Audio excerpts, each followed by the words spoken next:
Par la suite, on a notre stratégie qui nous dévoile le style.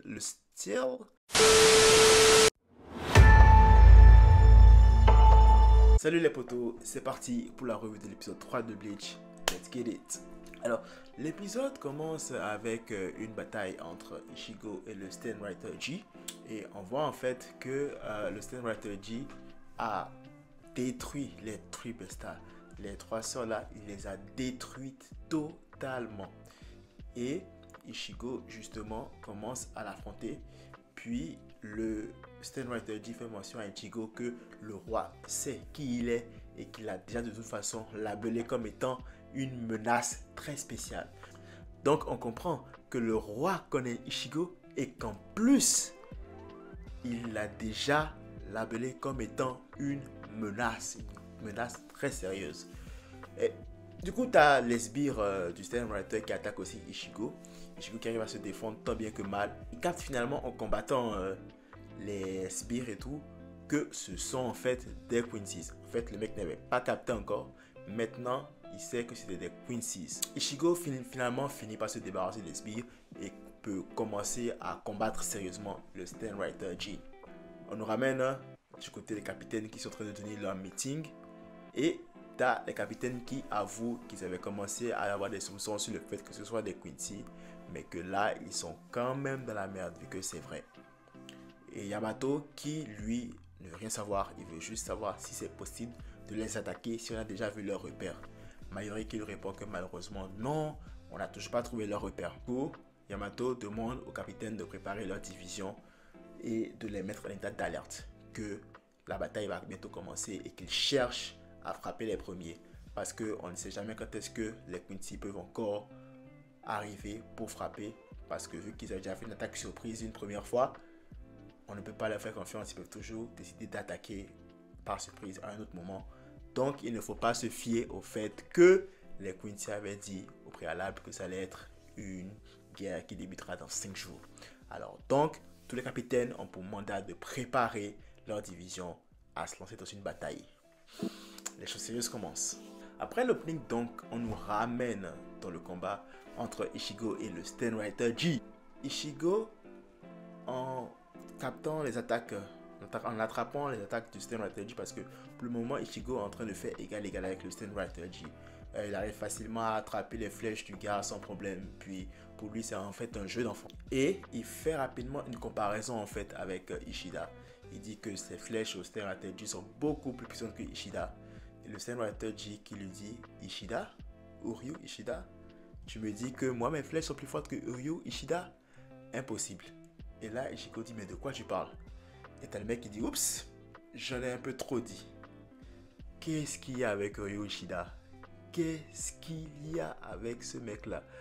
Comment est-ce qu'ils le connaissent et comment ils savent que Uryu a une force bien plus grande que le Stanwriter G et probablement plus grande que la plupart des Stanwriters? À entendre comment il parle de Uryu, c'est à se demander si le roi n'a pas déjà les yeux sur Uryu, ce qui va forcément conduire à peut-être une influence de sa part sur le choix que Uryu va faire dans son camp. En tout cas, une chose c'est que on sait déjà que Uryu aura un grand rôle à jouer dans cet arc là, parce que justement c'est un arc qui a rapport avec les Quincy et que Uryu était supposé être le dernier des Quincy. Donc franchement, encore des questions qui restent sans réponse. Par la suite, on a notre ami le Stanwriter G qui nous dévoile le Lich Steel, si je prononce bien le nom, et qui est supposé être la forme Bankai en fait des Quincy. Et la forme finale de ce Bankai là justement a pour nom Quincy Volsterndish.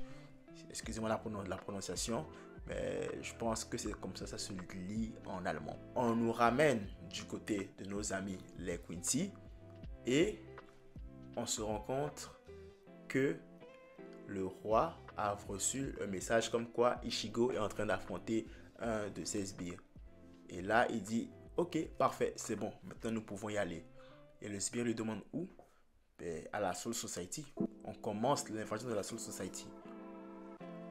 Est-ce qu'il attendait en fait que Ichigo soit complètement à l'autre bout du monde pour pouvoir attaquer la Soul Society? est-ce que notre roi aurait peur d'une quelconque façon d'Ichigo? Si oui, pourquoi? C'est un détail intéressant et ça passe peut-être vite fait, mais c'est important de regarder ce détail-là parce que pourquoi est-ce que c'est dès qu'il a entendu que Ichigo est loin qu'il a décidé, ok, c'est bon, on peut aller à la Soul Society? Est-ce que ça faisait partie de son plan d'éloigner Ichigo peut-être? On ne sait pas. Une chose est sûre, c'est que là, on a nos amis les Quincy's qui sont en position de bataille et qui s'apprêtent à marcher sur la Soul Society.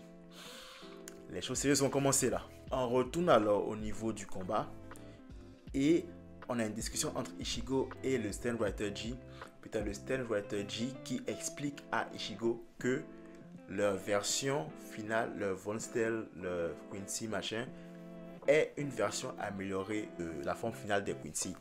Parce que Ichigo faisait l'analogie avec Uryu et il voyait que en fait Uryu n'a pas la même forme qu'eux.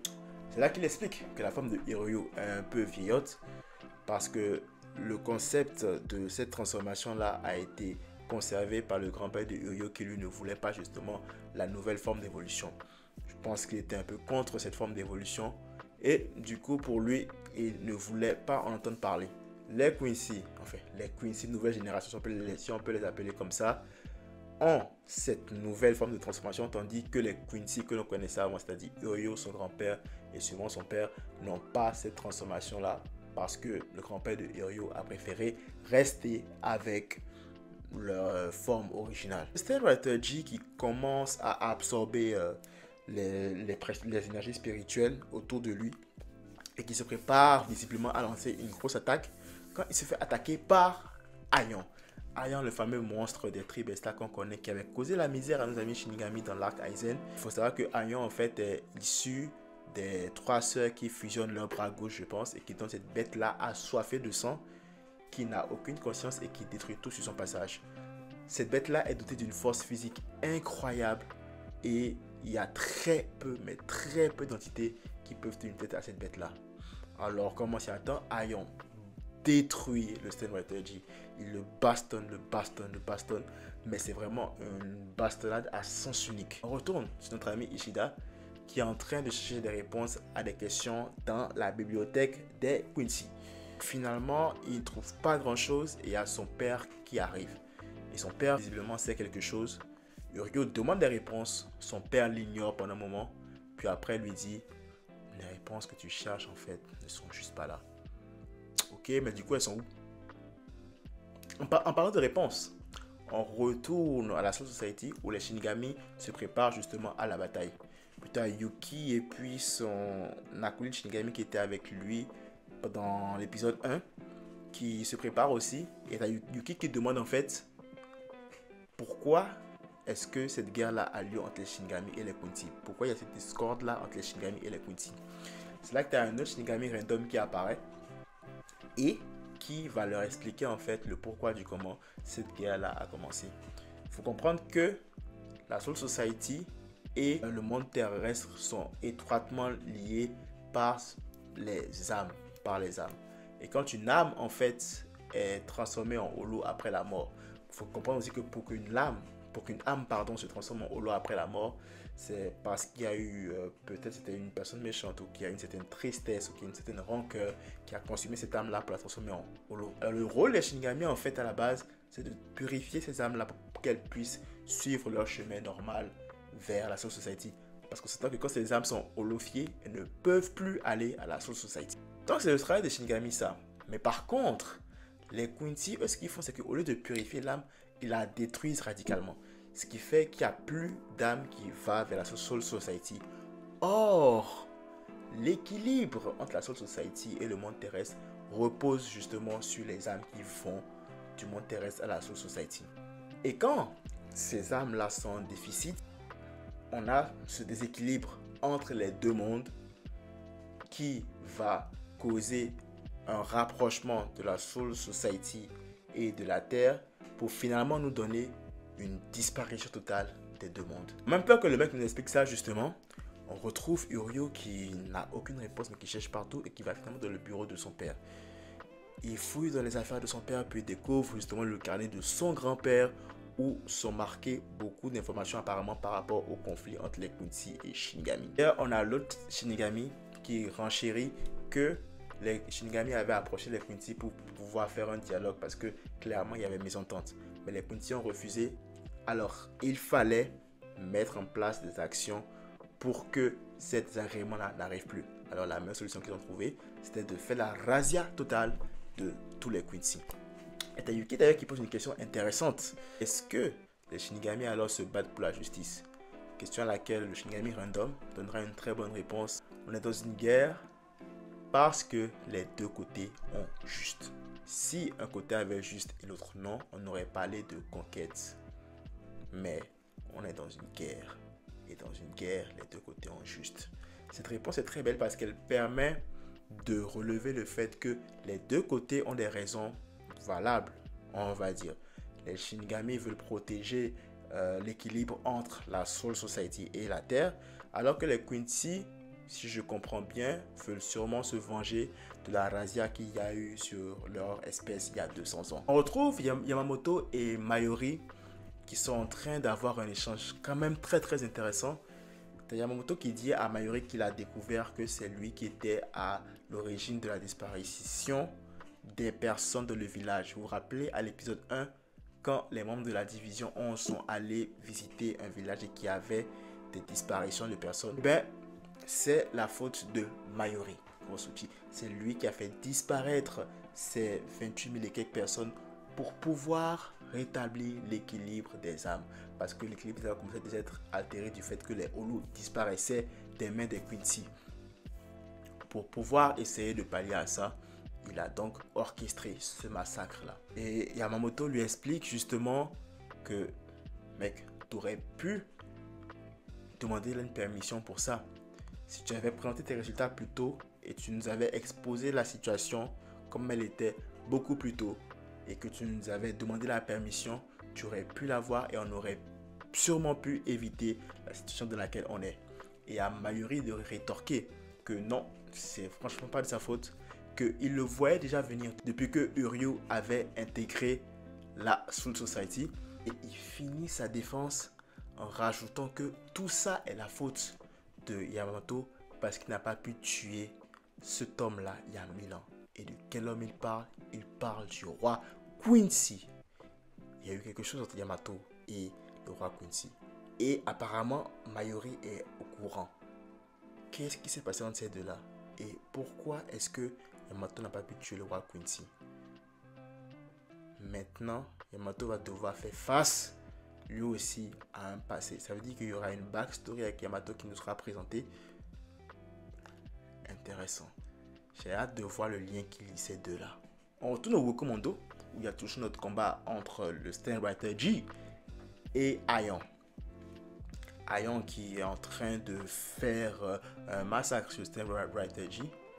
Et justement, quand l'une des sœurs s'approche de Stenwriter G, il la poignarde. Alors ça veut dire que notre Boog était juste en train de prendre des coups comme ça, d'encaisser sans problème. Et il n'avait rien du tout. Parce que dès qu'elle s'approche de lui, il la poignarde au calme. Il s'arrange un petit peu parce qu'il avait le cou tordu. Il se replace le cou. Et il commence à faire une aspiration d'énergie comme il avait commencé avant. Et on remarque que non seulement il absorbe les énergies autour, mais il absorbe aussi Aion. Et il récupère le pouvoir d'Aion et devient beaucoup plus puissant. Alors là, c'est gâté. Déjà que Aion était une bête monstrueuse, incontrôlable et puissante. Maintenant qu'elle est fusionnée avec le Stenwriter, le mec, il est puissant tout à coup. Il est tout à coup puissant. Et il continue d'absorber. Et là, t'as Ichigo qui arrive derrière avec son Mankai activé pour essayer d'attaquer le Stenwriter. T'as justement Ichigo qui mentionne qu'il a découvert le pouvoir du Stenwriter. C'est le disque au-dessus de sa tête. Ce disque lui permettant d'absorber les énergies spirituelles. Si ce disque-là venait à être cassé, alors il y a moyen que Ichigo puisse le battre. Alors Ichigo a peut-être une idée sur le pouvoir des Stenwriter et ce serait le disque. On ne sait pas encore, on le découvrira dans les prochains épisodes. On retourne vers Uryu, qui semble avoir découvert de gros secrets. Mais vraiment de très gros secrets. Et en même temps, son père l'interpelle et lui dit « Qu'est-ce que tu fais là ?» Et là, il commence à poser des questions à son père, mais son père ne répond pas. Et il mentionne même sa mère. Et vu que son père ne répond pas, il s'en va en courant.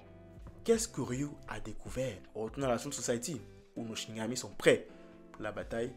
Et là, on voit le roi Quincy en haut de la Soul Society en train de regarder. Mais ce mec-là, il a des boules géantes.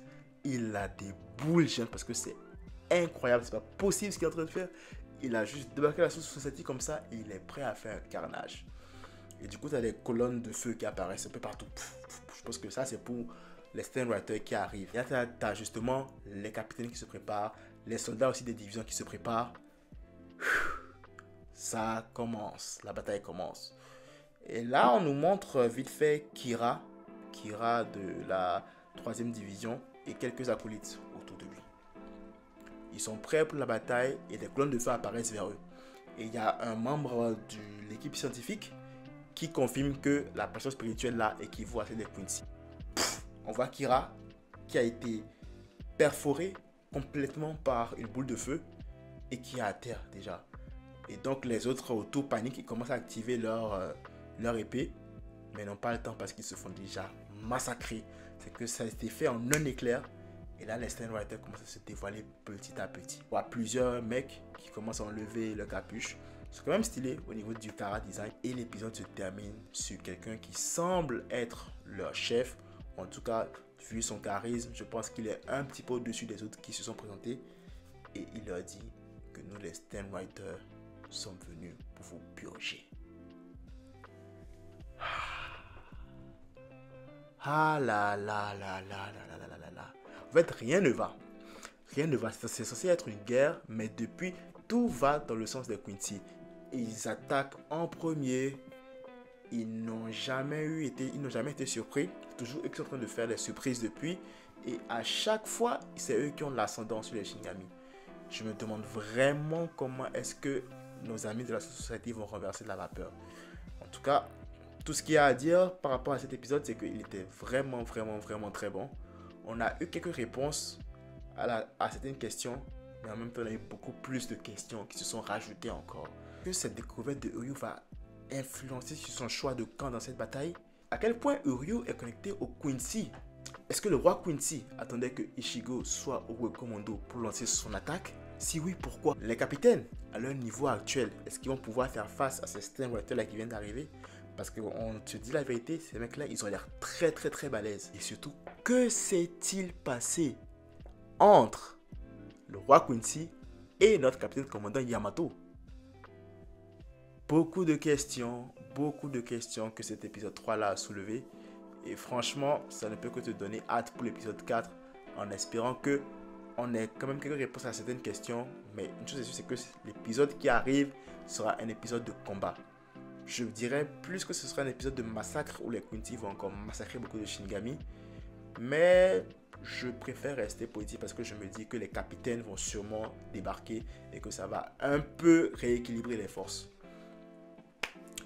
On verra. Une chose est sûre, c'est qu'on se retrouve par la grâce de Dieu la semaine prochaine pour la revue de l'épisode 4. D'ici là, prenez tout soin de vous et de vos proches. Que la force vous accompagne.